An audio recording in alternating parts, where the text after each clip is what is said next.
Praise the Lord. ஆண்டவர் ரட்சகருமாக இயேசு கிறிஸ்துவின் நாமத்திலே உங்களை வாழ்த்துகிறேன். சந்தோஷமா இருக்கிறீங்களா? என்ன பாஸ்டர் ஒவ்வொரு நாளும் சந்தோஷமா இருக்கிறீங்களான்னு நான் ஒன்று சொல்லட்டுமா? கர்த்தர் நம்ம கூட இருந்தா எல்லா நாளும் சந்தோஷம்தான். ஆம் தெய்வ பிள்ளைகளே, அவர் தான் நம்முடைய மகிழ்ச்சி, அவர் தான் நம்முடைய பலன், அவர் தான் அடைக்கலம், எல்லாமே அவர் தான். சரி, இன்னைக்கு ஒரு தெய்வ வார்த்தை உங்க கூட பேச போகுது. நியாயாதிபதிகள் புஸ்தகம் 6ஆம் அதிகாரம் 23ஆம் வசனம்.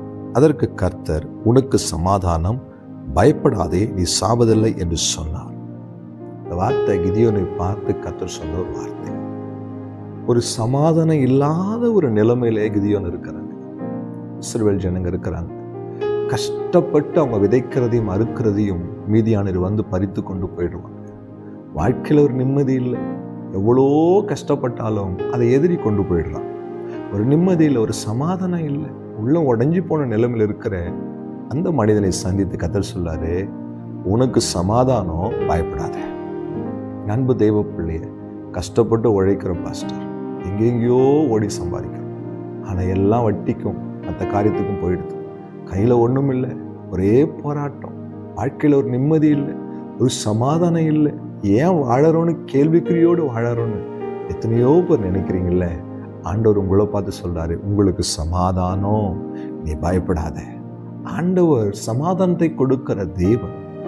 சீஷர்கள் கலக்கத்தோடு கூட ஒரு இடத்துல கூடியிருந்த பொழுது ஆண்டவர் நடுவில் வந்து சொன்னார், உங்களுக்கு சமாதானம். என் அன்பு தேவ பிள்ளை, இந்த உலகத்துல எதை வேணாலும் வாங்கலாம். தேவன் கொடுக்கிற அந்த சமாதானத்தை அந்த உலகத்துல எங்கேயும் பெற்றுக்கொள்ள முடியாது. அது அவரிடத்துல மட்டும்தான் வரும்.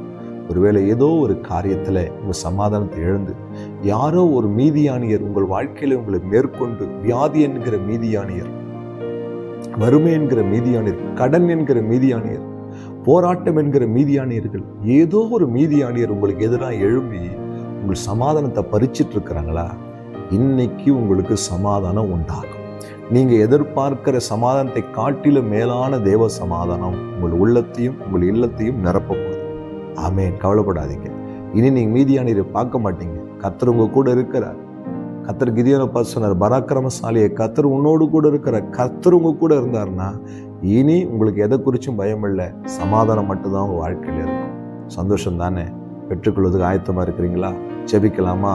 இரக்கம் நிறைந்தவரே, சமாதானத்தின் தேவனே, இந்த வார்த்தை கேட்கிற ஒவ்வொரு பிள்ளைகள் வாழ்க்கையில் இருக்கிற சமாதான குறைபாடுகளை கர்த்தர் மாற்றி ஒரு பரலோகத்தின் சமாதானத்தை ஒவ்வொரு குடும்பத்துக்கும் தந்து ஆசீர்வதிக்கும்படி ஜெபிக்கிறேன். செய்தீர், நன்றி. இயேசு கிறிஸ்துவின் நாமத்தில் பிதாவே, ஆமென். அல்லேலூயா. God bless you.